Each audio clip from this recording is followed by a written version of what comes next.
اعوذ باللہ من الشیطان الرجیم بسم اللہ الرحمن الرحیم۔ پیارے دوستوں، عزیزوں، بہنوں، بچوں، میں اپنی زندگی کی 13ویں قسط کے ساتھ آپ کی خدمت میں حاضر ہوں۔ امید ہے کہ آپ کو میری یہ قسط وار سٹوری پسند آ رہی ہوگی، کیونکہ میں یہ کوئی سنی سنائی سٹوری نہیں ہے، یہ میری زندگی کی کہانی ہے۔ تو سیکنڈ ایئر میرا کلیئر ہو گیا، میں نے آپ سے بات کی تھی۔ سیکنڈ ایئر 4 سیمسٹر میرے کلیئر ہو گئے۔ ایک بات میں آپ سے کرنا بھول گیا تھا، جب میں نے فرسٹ ایئر میں داخلہ لیا تھا نا، تو میرے پاس پہننے کے لیے ایک جوڑا تھا، اور وہ بھی گھر میں پہننے کے لیے صرف، کیونکہ میں بڑی مشکل سے اپنا گزارا ہم کرتے تھے۔ تو جب کالج میں گئے تو وہاں یونیفارم تھا، یا خاکی پینٹ اور خاکی شرٹ، اور اس کے اوپر خاکی جرسی، اور کالے بوٹ، اور یا خاکی شلوار قمیض اور کالے بوٹ۔ تو میرے دوستوں، میں نے ایڈمیشن تو لے لیا۔ اب انہوں نے کہا جی کہ یونیفارم پہن کے آئے، میں تو وہی ایک جوڑا پہن کے چلا جاتا تھا۔ تو گھر آ کے بھائی سے بات کی، تو بھائی نے کہا دیکھتے ہیں، کچھ کرتے ہیں، یہ تو ہے۔ تو بھائی نے اپنی پرانی وردی جو ان کو چھوٹی ہو چکی تھی، اس کی ہم نے جو ان کی وہ بیجز وغیرہ یا پھیتیں وغیرہ جو لگی ہوتی ہیں ان کی، وہ اتاری اس وردی سے۔ تو وہ ان کی پینٹ نیچے سے تھوڑی اگر لمبی تھی تو اس کو چھوٹا بھابھی نے کر دیا، تو وہ پینٹ اور وہ جو ان کی شرٹ تھی وہ خاکی۔ اب تو ایئر فورس کی بڑی وردی اچھی ہے، اس دنوں میں بڑی سخت قسم کی، اور وہ گرمی لگتی تھی اس میں، یعنی کھردری وردی تھی۔ تو وہ خیر میں نے پہن لی، پہن کے دیکھی تو کچھ پوری آ ہی گئی۔ بیلٹ بھی انہوں نے دی، وہ میں نے پہن لی، بیلٹ ٹائٹ کر لی، تھوڑی سی کھلی تھی، بہرحال گزارا چل گیا۔ وہ پہنی، اور نیچے ان کے پرانے بوٹ، ان کو پالش ماری، اور بوٹ بھی ان کے پہن لیے، اور جرابیں بھی ان کی لے لی۔ تو یہ یونیفارم پہن کے جب میں پہلے دن یونیفارم یہ پہن کے کالج گیا، تو آگے میں تھا تو پیچھے سارا کالج تھا، یعنی اوٹنگ ہو رہی تھی کہ وہ دیکھو فوجی بھائی آ گیا ہے، وہ دیکھو فوجی بھائی آ گیا ہے۔ تو میں تنگ بھی بڑا پڑا۔ پھر کالج کے لڑکے کم ہو گئے، پھر کلاس کے لڑکوں نے شروع کر دی زیادہ، کیونکہ ان کے ساتھ تو رہنا تھا، تو وہ 30 لڑکے تھے۔ تو پھر ایک ذہن میں چیز آئی کہ اللہ کے کرم سے یہ مشکلات گزریں گی، اور میں ایک دن اللہ کے فضل و کرم سے جو میرا مولا ہے وہ مجھے میری محنت کا صلہ دے گا، اور میں کامیاب ہوں گا۔ تو یہ تو تھا وردی کا چھوٹا سا قصہ۔ یہ 2 سال وردی یہی رہی، 2 سال، یعنی مختلف اور بھائی ایک وردی دے دیتے تو وہ اپنی کوئی پرانی تو میں پہن لیتا۔ بہرحال سلسلہ چلتا رہا۔ پھر اس کے بعد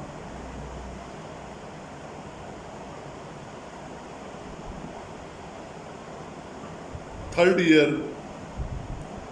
کا جو 5th سیمسٹر کا امتحان آیا، وہ میں نے دیا، تو اللہ کے فضل و کرم سے کلیئر۔ پھر جناب 6th سیمسٹر فائنل ایگزام آ گیا، اور وہ بھی میں نے دیا۔ تو پھر میں وہ ایگزام دے کے تو واپس گھر کی راہ لی۔ اچھا، اب یہاں جو مین چیز ہے وہ میں آپ کو سنانے لگا ہوں کہ 3rd سیمسٹر میں میرے اللہ نے میرے دن پھیر دیے۔ وہ کس طرح؟ بھائی میرے کا نام آ گیا گورنمنٹ کی طرف سے ہی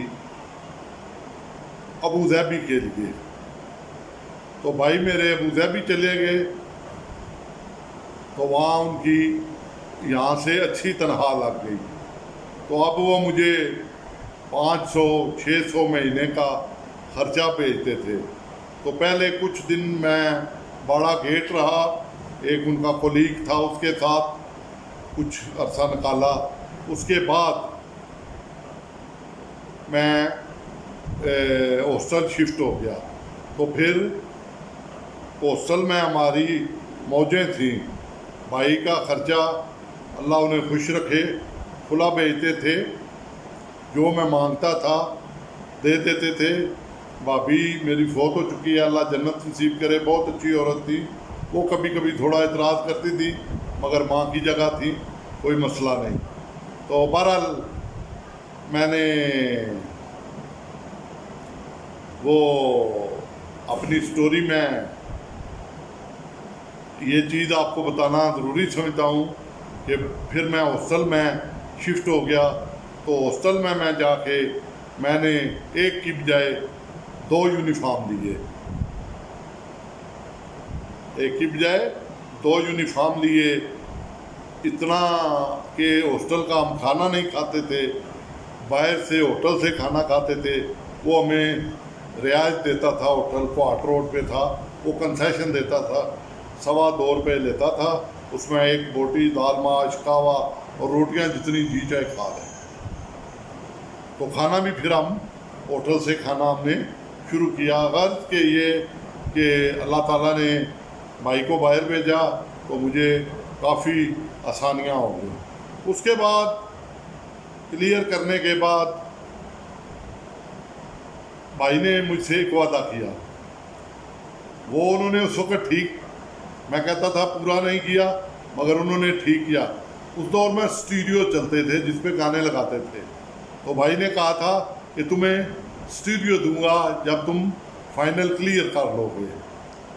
تو بھائی جب فائنل میں گھر واپس آیا تو میں پاس ہو گیا، بھائی چھٹی آئے، تو بھائی کو میں نے کہا کہ میرا اسٹوڈیو، تو بھائی نے کہا اچھی بات کہی، بھائی نے کہا کہ تمہیں میں نے اسٹوڈیو بنا دیا ہے، اب خود اسٹوڈیو خریدو اور خود محنت کرو۔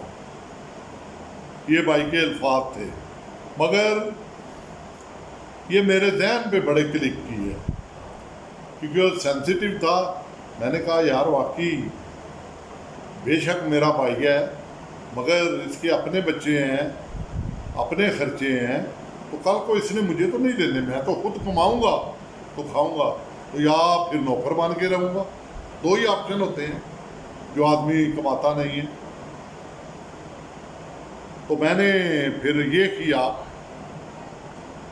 کہ بھائی نے جب یہ جواب دیا تو اس دوران ہی رزلٹ میرا بھی آنے والا تھا، یعنی میں نے آپ کو تو بتا دیا ہے نا میں پاس ہو گیا تھا، مگر رزلٹ کے دوران بھی میں نے نوکری کی کوشش کی، مگر جب رزلٹ میرا آ گیا تو پھر میں نے دن رات نوکری کے لیے تگ و دو شروع کر دی۔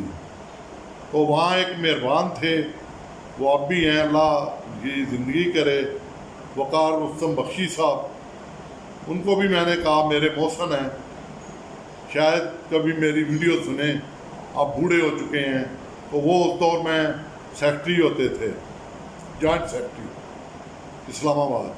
تو میں نے کہا مجھے کہیں جاب دلوا دیں، تو مجھے کہتے ہیں تم پاس ہو جاؤ گے؟ میں نے کہا بالکل پاس ہو جاؤں گا۔ تو وہ میں نے اپلائی کیا، اور ایک میں نے اپلائی کیا ٹیفٹا کا، یہ سینٹر ہے آباد ٹیکنیکل ٹریننگ سینٹر، یہ تھا کھاریاں میں۔